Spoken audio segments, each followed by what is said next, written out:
Burnett. Thank you, Mr. Chair. I'd pose this question to my colleague, who's a public health professional. Is there any amount of coal inhaled by residents that is safe?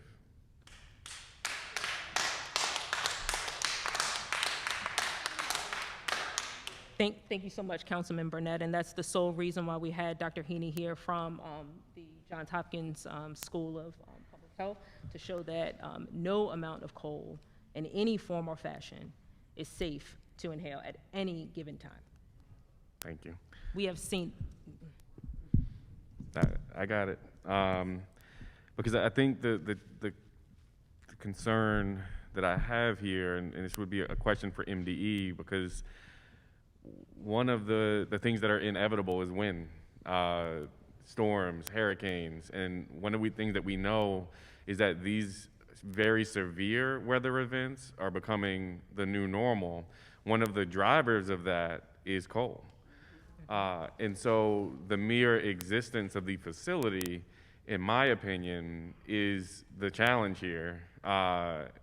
Despite the fact that, we know that it's been here for 100 years, I'm sure that there will be arguments to be made about jobs and the economy and all of that, but none of these things will exist if the people don't exist, if they're suffering from tremendous public health difficulties in this facility. I believe, Mr. Hammock, you said it's been here for over 100 years, and so we know that there is an impact we don't know precisely what it is because it doesn't appear that it's being monitored to this point.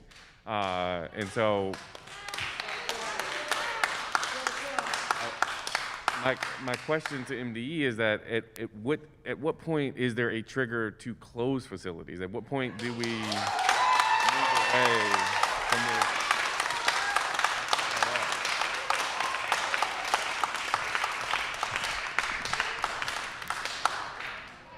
It's a good question. And everything you just said is right, especially about the impacts of climate change and the role of burning coal in driving climate change. The question of whether the facility can export coal is a federal government question, right? And they have their licenses from the federal government. And the question of whether the coal export can happen at that location is a zoning question, which is a local issue, and I imagine was made long before any current members of the council were born, I assume. And so the state doesn't have authority then when they have the federal license saying you can do this and the local zoning saying you do this here. The state doesn't, we don't have the legal authority to say, no, you can't do this at all, right? That's already been decided at other levels of government. What we can do as the pollution regulators is say, while you're doing this thing that you are legally allowed to do, these are the measures you have to take to reduce all of the relevant regulated pollutants. Before I took this job a couple of months ago, I worked only on climate change. So believe me, I'm with you 100% about the role of coal consumption in driving climate change and the risk of severe weather that entails. Absolutely. Given the state's role versus the federal and local government and what we legally have the authority to do, I'm afraid that we don't have many options specifically in that regard.